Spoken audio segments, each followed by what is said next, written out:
The day after my surgery, I woke up to find my husband and my mother-in-law in the room. Sorry, I was on a step ladder at work and I fell off. What are you doing? You're a part-timer, aren't you? Why not leave that to the full-timers? Is this another of your meddling ways? Can you not talk to me like that? I have to stay in the hospital for a while, so sorry for the inconvenience. Oh, speaking of, I just transferred this month's share of expenses to the bank account. I usually contribute to household expenses with my part-time earnings, but now I'm stuck here. I can't even cook, let alone shop. So I figured at least I can give them money. But my mother-in-law turned it down. We don't need your measly earnings. Can you stop making that? I'm doing my part face. Huh? I had no such intention. Intention or not, that's the face you're making. We don't need you. I'm here. Besides, how much can a part-timer really make? It's not a lot, but it's enough to help with groceries. Sure, whatever. My mom-in-law's unyielding attitude started to make me angry. I'm the one hurt, but neither of them has shown any concern. Then my husband, Ash, said something unbelievable. Frankly, you don't need to come back after discharge. You're just a liability. And it's a waste of time and money. Don't expect me to pay your hospital bills. What? He's right. It's your own fault you're injured. We're the ones who will have to shoulder the burden, so you should pay us. Why do the useless ones always cost so much? With that, Ash and my mother-in-law left the room. Both despise any form of expense. So it's no wonder they're angry about me being in the hospital, worrying more about money than about me. I've started to think I shouldn't have married in the first place. A few hours later. Oh, Miss Granite, long time no see. Is that you, Jimmy? What brings you here? I heard you got hurt, so I had to come visit. Just kidding. But I did hear from a former colleague that you're injured, so I took the time to come see you. Wow, you didn't have to. Aren't you busy? True, when I got headhunted a few years back, I was thinking of quitting because I wasn't used to the new environment, but thanks to your advice, I come this far. I will never forget that. Thank you so much. You're making it sound like a big deal. The person who came to visit me is a former colleague from the company I've used to work at named Mr. James. Everyone, myself included, called him Jimmy. After leaving the company, I would occasionally meet up with old colleagues, but Jimmy had been reassigned and stopped coming. Apparently, he was headhunted by another company and resigned. Back when I was still working at the company, he didn't strike me as particularly competent. I guess he found his calling somewhere and turned into a professional. But I didn't expect him to go out of his way to visit me in the hospital. Coming after seeing Ash and mom-in-law, his kindness felt particularly warm. I was still frustrated from what Ash had said to me earlier, so I vented to Jimmy. Really? Your husband sounds quite harsh. This isn't a joke. I'm genuinely frustrated and angry. Well, I don't get it. Where's your husband seeing incompetence? The Miss Granite I know was far from incompetent. She was a talented worker. You were sorely missed when you left the company. Work and marriage are different, you know. Fair point. I've never met your husband. Is he younger than you? Yes, he is. That's why he's so attached to his mother. They're always together, and instead of defending me, he joins Mom in complaining about me. It's so annoying. Thanks though, Jimmy. Talking to you lightened my mood a bit. Once I'm better, let's go out for a meal and invite others too. Absolutely. I'll come by again when I have some time.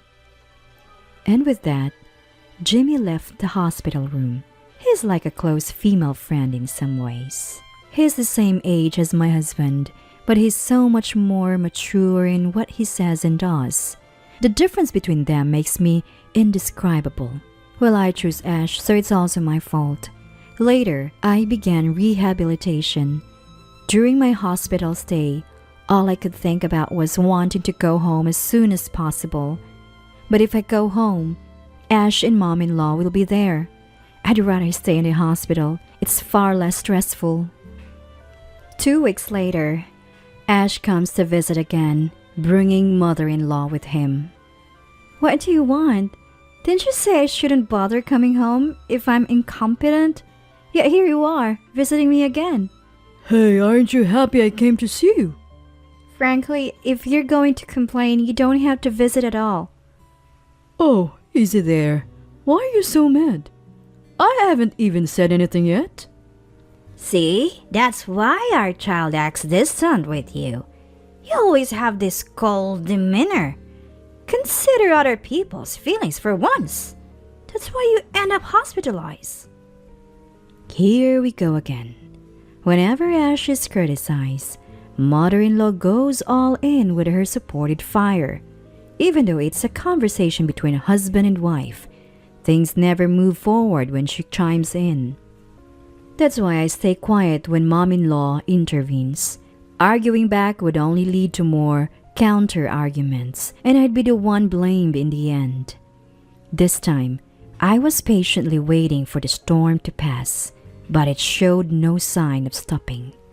Worse still, they started talking about Ash's girlfriend. My son was thinking of marrying someone else before you, but they broke up over a trivial argument. He would have made amends if he'd apologized, but his pride's so high.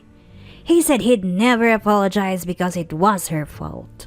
Look, it really was her fault. I did nothing wrong. Sure, she had a good personality and was attractive. In hindsight, maybe I should have apologized. Then I would be married to someone useless like you. See, that's what I've been saying from the beginning. Are you sure you want to be with her? I always knew it was a bad idea. This proves I was right. It's just a fluke. I happened to choose an unsuitable partner this time. I'll be more careful choosing someone with similar sensibilities next time. The conversation was unbearable. I'm not the patient type to keep quiet forever. Moreover, this guy just mentioned choosing another partner. It seemed like he had thoughts of divorcing me. Well, it'll be a dream come true for me too. Frustrated, I let loose my anger on Ash and mother-in-law. You both have a lot to say, but this is just ridiculous. You mentioned I'm an unsuitable partner, but you're not even good enough to be called that.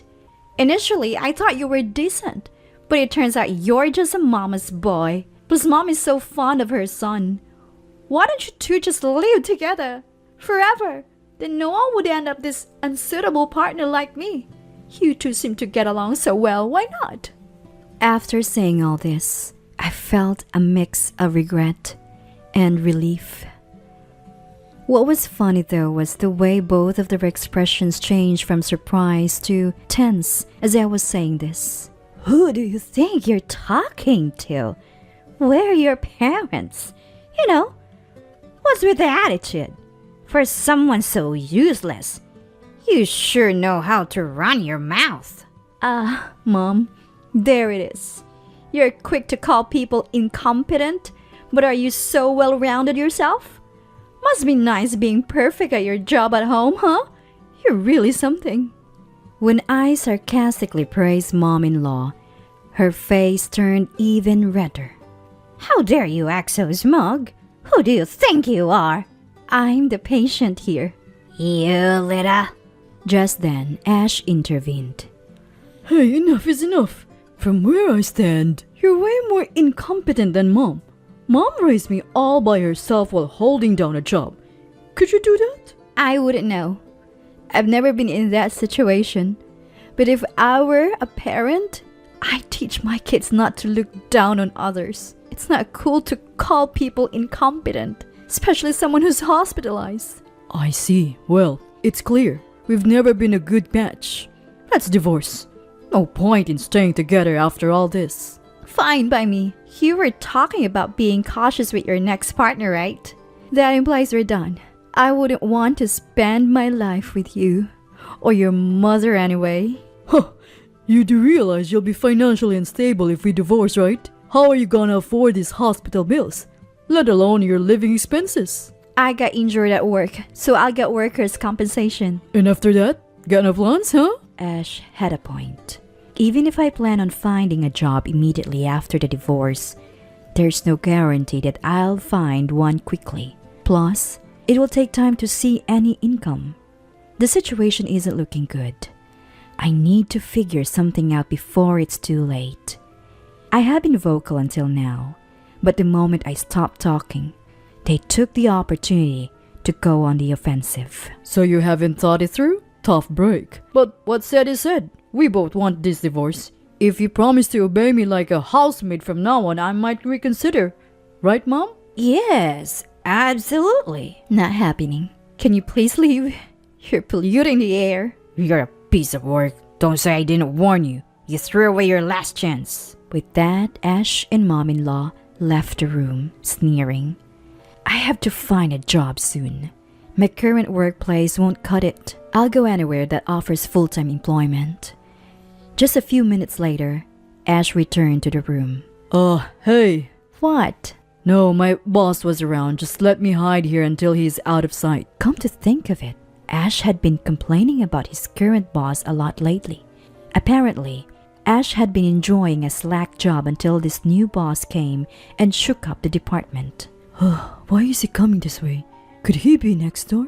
What? Just then, there's a knock at the hospital room door. Ash shakes his head at me. I find his discomfort quite amusing. With a cheerful tone, I say, Come on in. To my surprise, it's Jimmy who walks in. Miss Granite, I had some free time, so I thought I'd come visit you. Wait, what are you doing here? Oh, Mr. James, good to see you. Huh?